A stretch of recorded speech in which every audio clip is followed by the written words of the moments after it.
네, 이건복 상무님의 발표에 이어서 두 번째 발표자로 유니티 코리아의 오지현 팀장님을 모시겠습니다.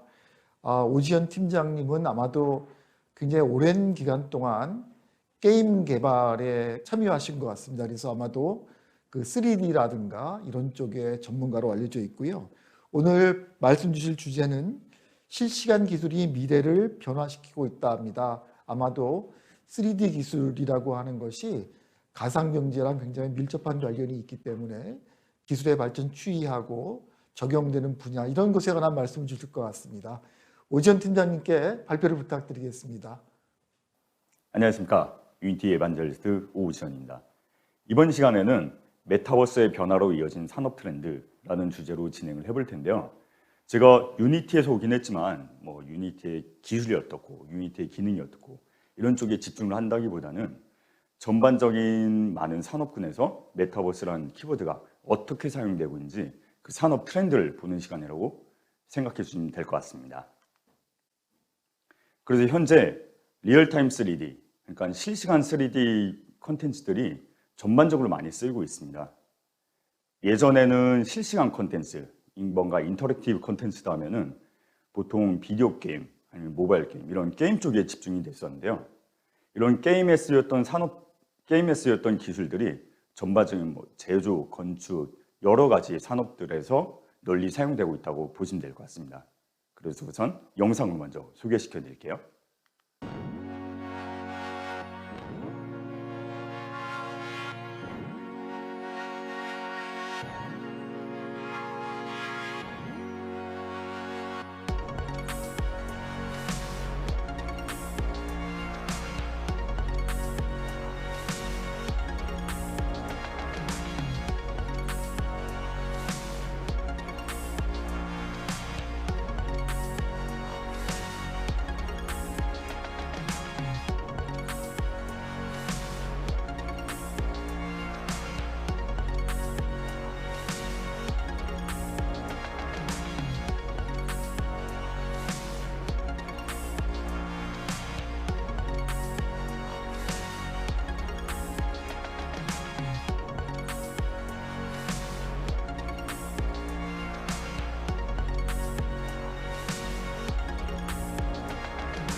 네, 보신 것처럼 리얼타임 3D 콘텐츠 기술들은 전반적으로 널리 쓰이고 있고, 이런 유니티는 메타버스 기술들, 이런 실시간 콘텐츠들을 만들 수 있도록 도와드리는 툴이라고 보시면 될 것 같습니다.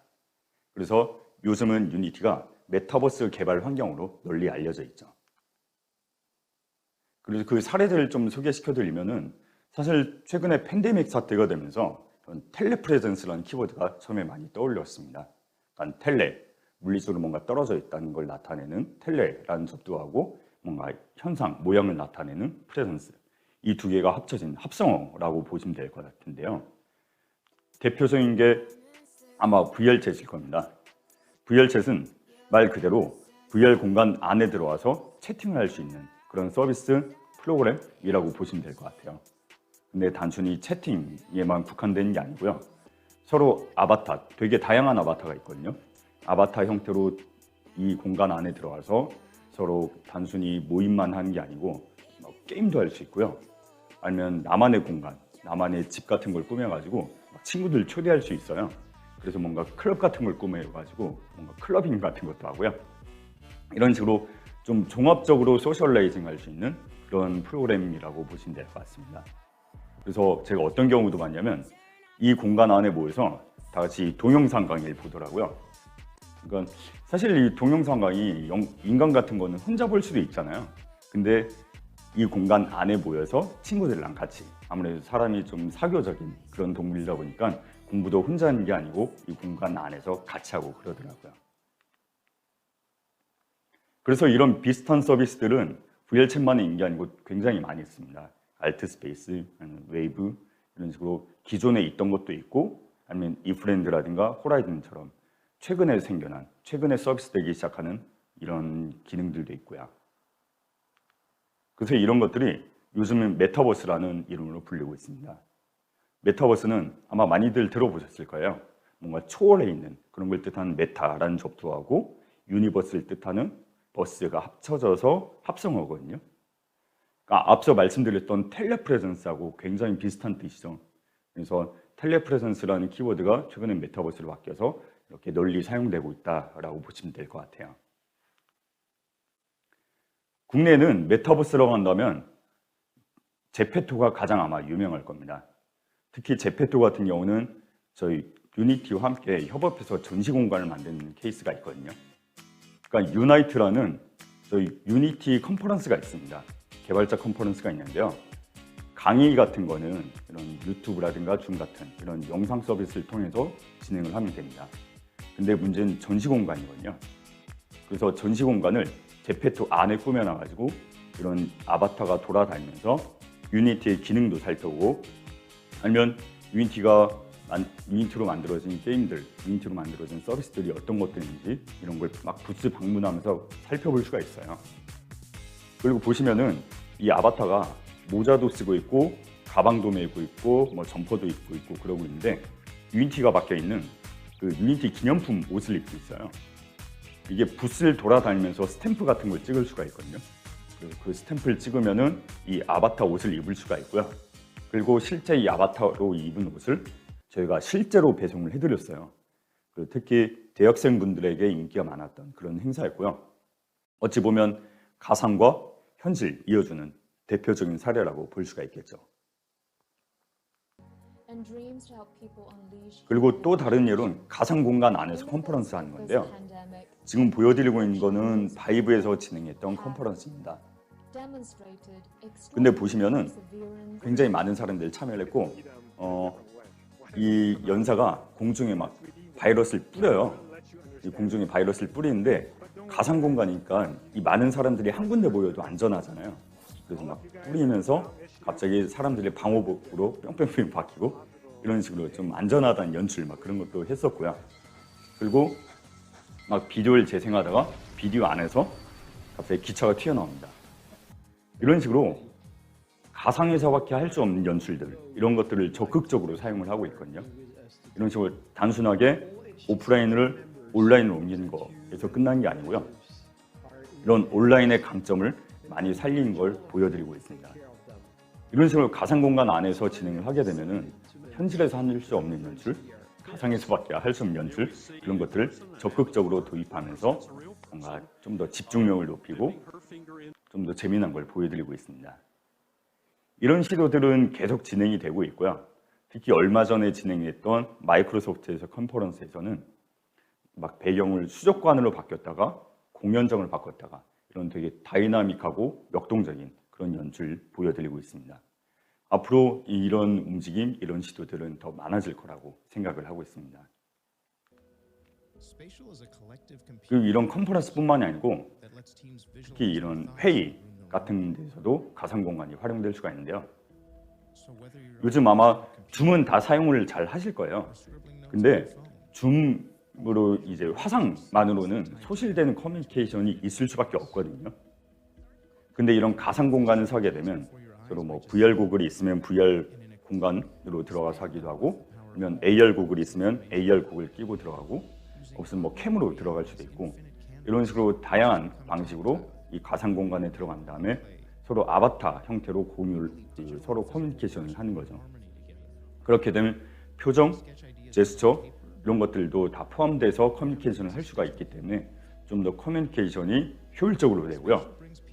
그리고 이 가상 공간에 오브젝트들도 올리고 그림, 이미지 이런 것들 다양한 오브젝트를 띄워놓고 서로 소통을 할 수가 있기 때문에 이런 커뮤니케이션이 그만큼 더 효율적이고 소실되는 게 그만큼 적어진다라고 보시면 될 것 같아요. 그래서 저희가 실제로 이 공간을 많이 활용을 하고 있습니다. 특히 뭐 부천 국제 판타스틱 영화제, 아니면 경상국립대학교, 뭐 부산교육청 등등 이런 식으로 좀 물리적으로 떨어져 있는 기관, 아니면 물리적으로 떨어져 있는 회사들과 이런 협약식 같은 걸 할 때 보통 이런 협약식이라든가 MOU 체결식 이런 것들은 길어봐야 1시간이거든요. 근데 이 1시간짜리 행사를 위해서 막 여러 사람들이 물리적으로 실제로 왔다 갔다 하고 나면은 공간적인 그리고 시간적인 비용적인 낭비가 되게 심하잖아요. 근데 이런 것들을 가상 공간에서 진행을 하게 되면 뭐 훨씬 더 비용적으로도 효율적이고 시간도 절약할 수 있고 뭐 그렇게 넓은 공간이 필요한 것도 아니고요.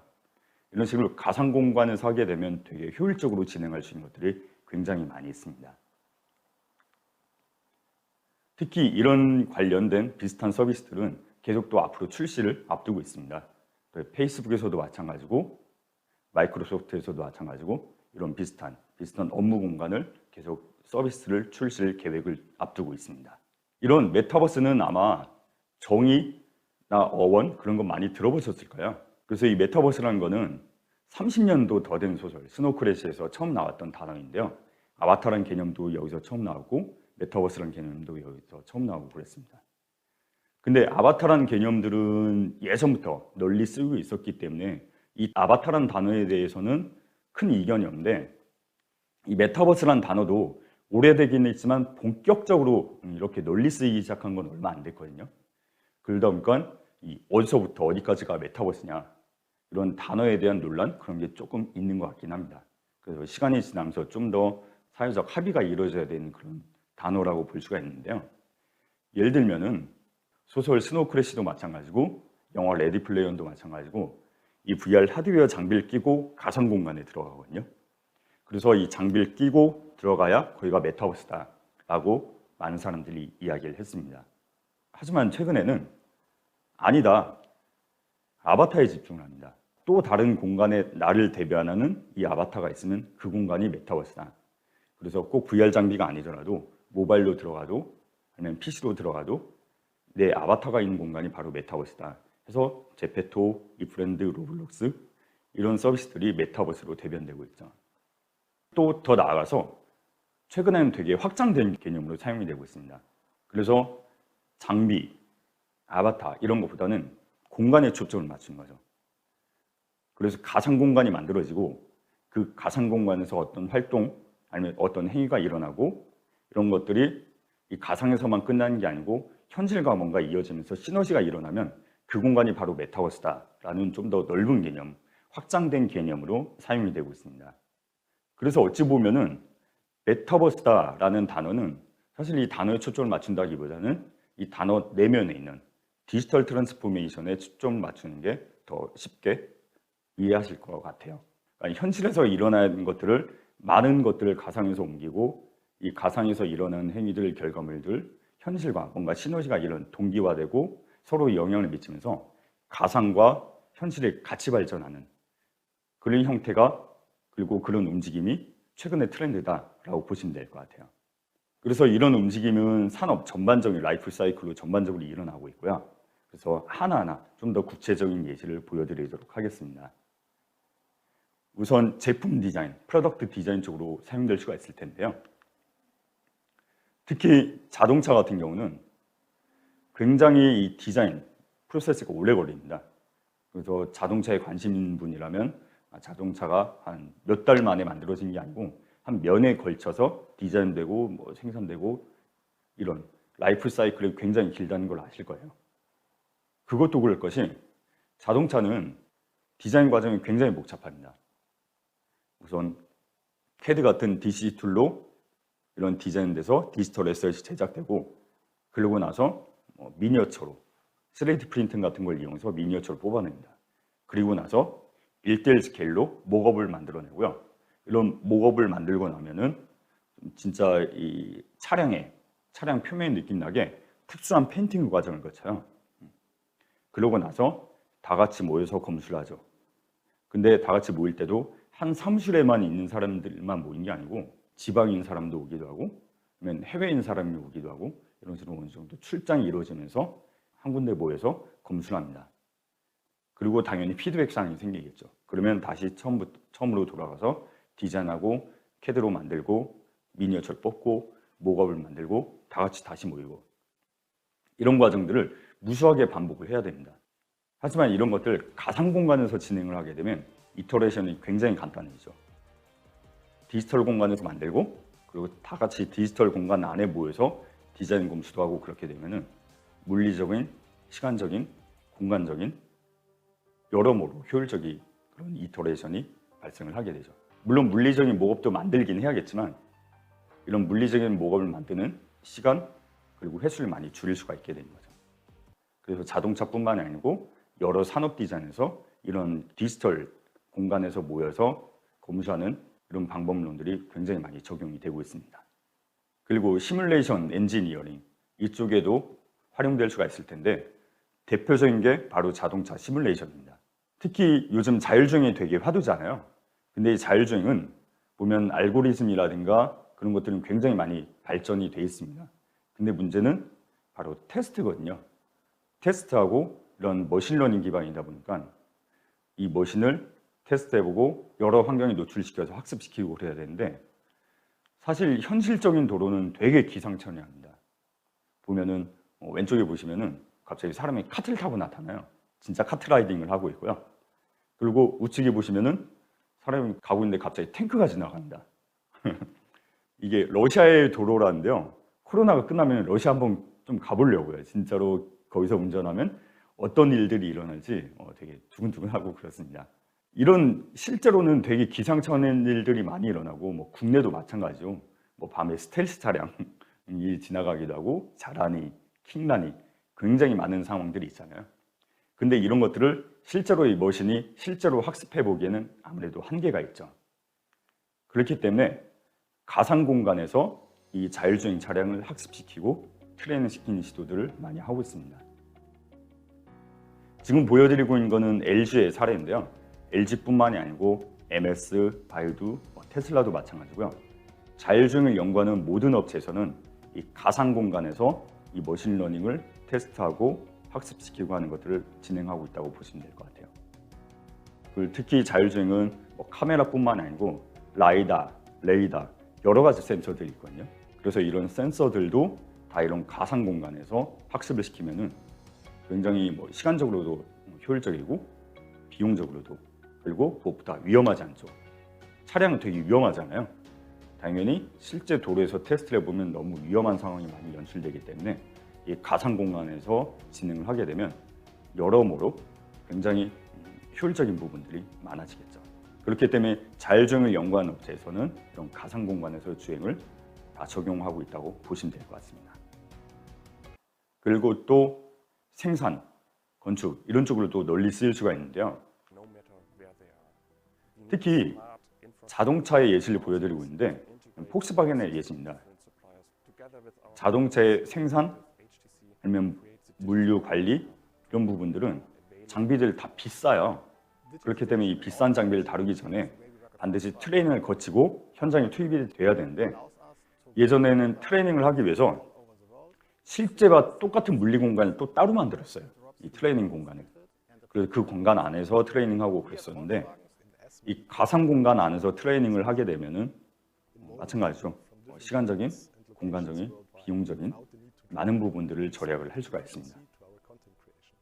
그래서 지금은 자동차의 예시를 보여드리고 있긴 한데 자동차뿐만 아니고 다양한 산업군에서 이런 가상 공간의 트레이닝은 예전부터 적용되고 그리고 시간이 지나면서 이런 활용처가 좀 더 많아지고 있는 그런 추세라고 보시면 될 것 같아요.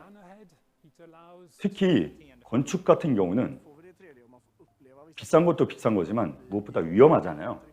그런 포크레인이라든가 사달차라든가 굉장히 이런 위험한 중장비들을 당연히 트레이닝 없이 현장에 투입되면은 많은 위험 상황들이 많이 더 발생을 하겠죠.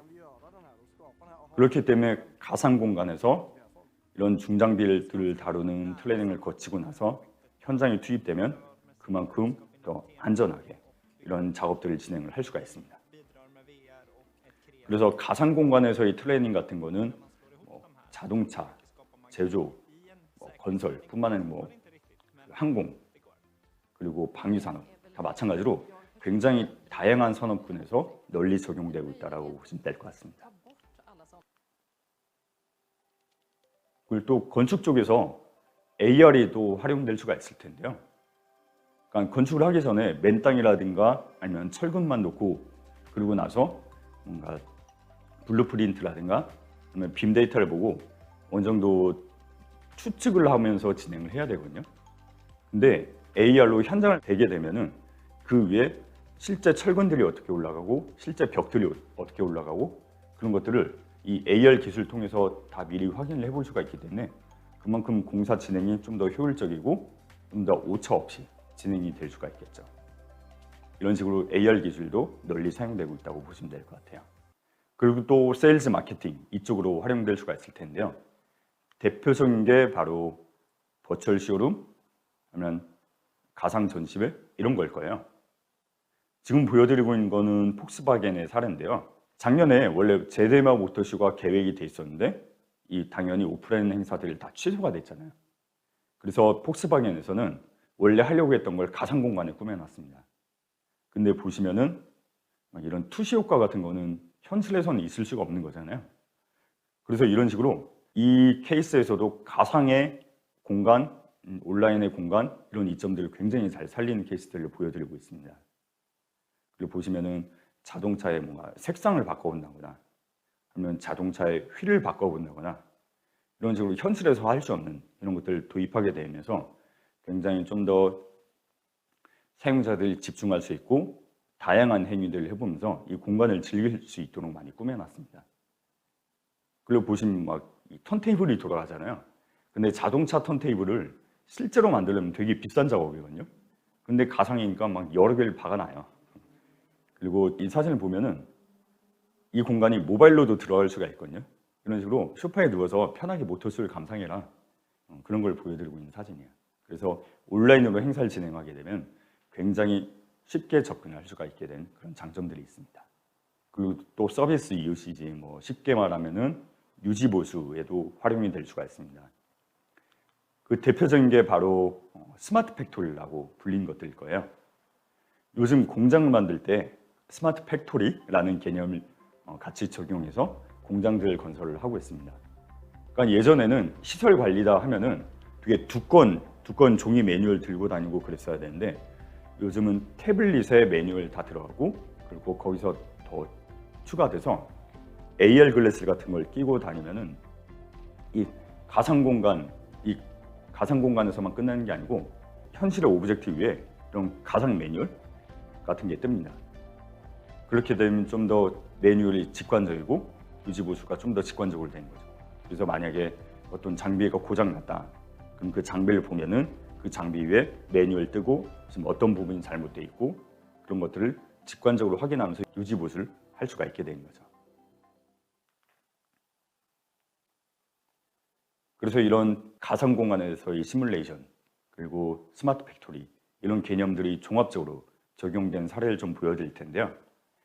하이어에서 유니티와 함께 협업해서 어떤 공장 자동화 로봇을 만들었는데 그때 디지털 이런 스마트 팩토리, 디지털 매뉴얼 이런 여러 가지 개념이 다 포함되어 있습니다. 그래서 그 종합적으로 적용된 영상을 좀 소개시켜 드릴게요.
네, 보신 것처럼 전반적으로 우리가 그동안 메타버스라고 한다면 특히 국내는 이 브랜드 로블록스 이런 게임 아니면 미디어 콘텐츠 이쪽에만 너무 초점돼 있어서 다뤄진 것 같은데요.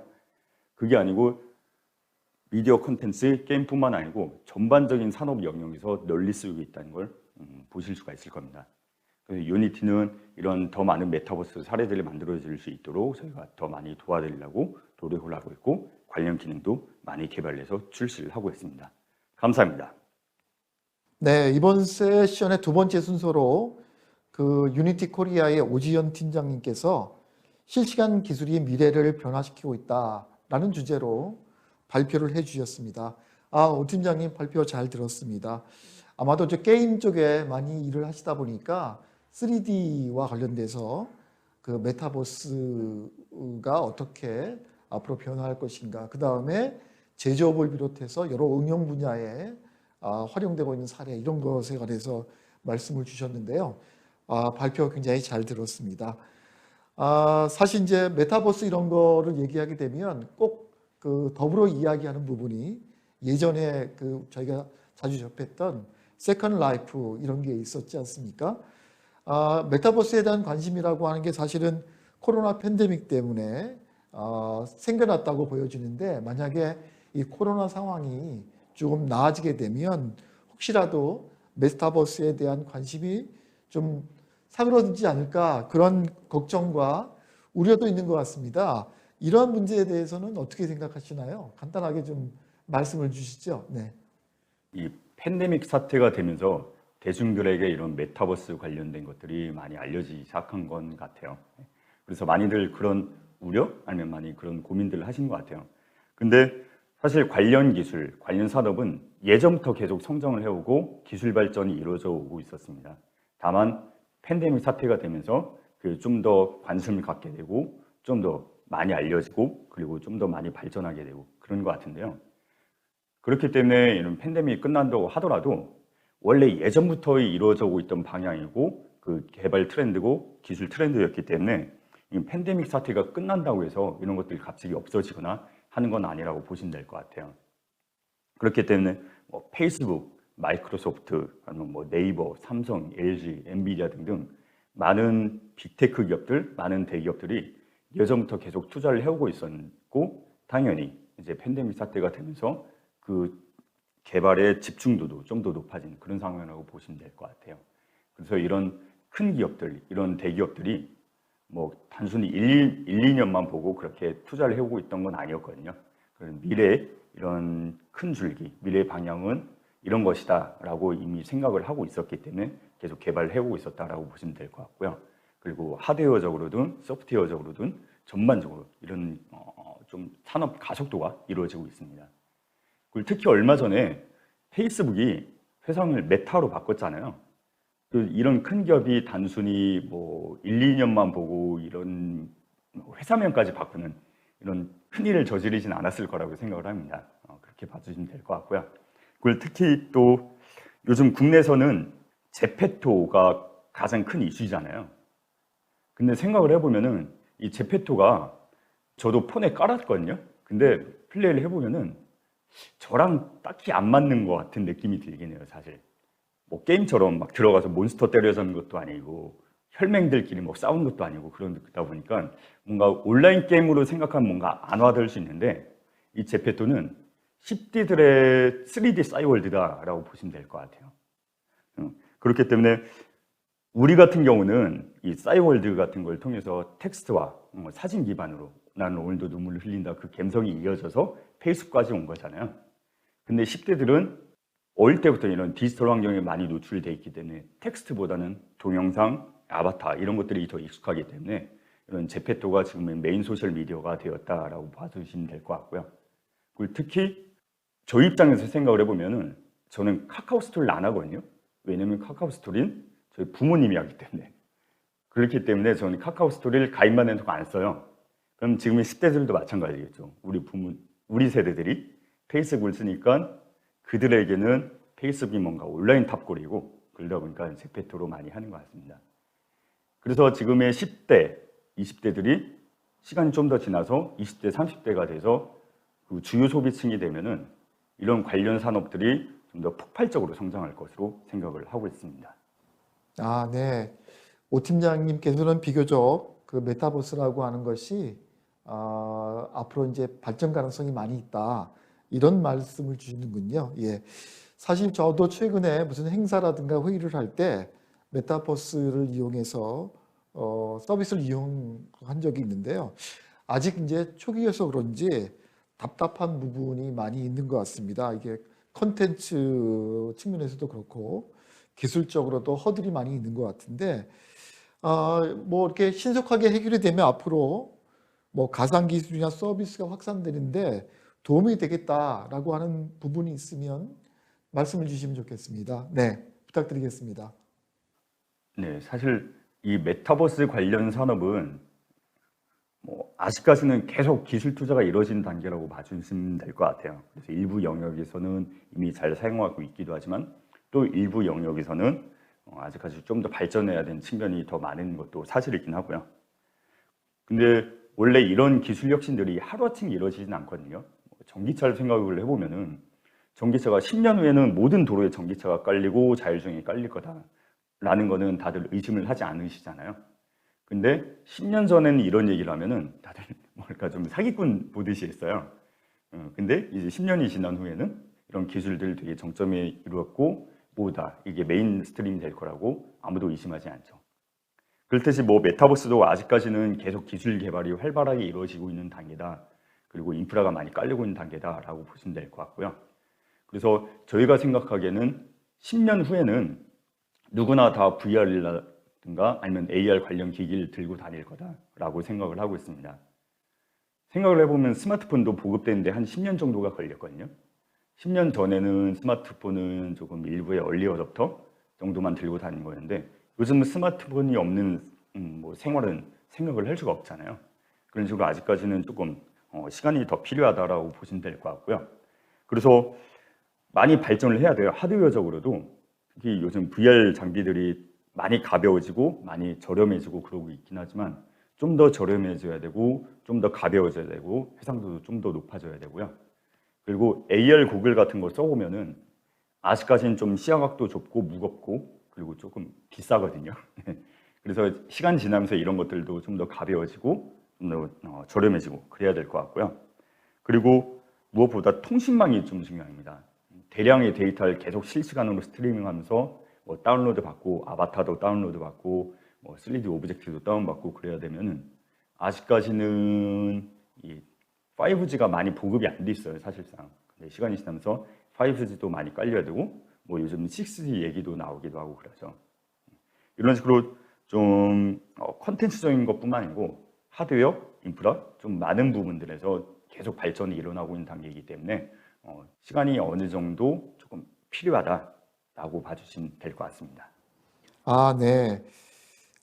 아무래도 이제 이게 새로운 영역으로 부상하는 그런 부분이다 보니까 뭐 기술적으로도 그렇고 그 다음에 컨텐츠 이런 부분에서도 한계가 있는 건 분명하지만 잠재적인 수요 같은 것들이 만들어지고 있고 또 기술적인 한계들도 점차 극복될 것이 예측이 되기 때문에 앞으로 이제 메타버스 뭐 그 자체의 활용도도 높아지고 그것에 따른 변화도 많이 일어날 것으로 이렇게 생각이 된다는 말씀을 우리 오지연 팀장님께서 주셨습니다.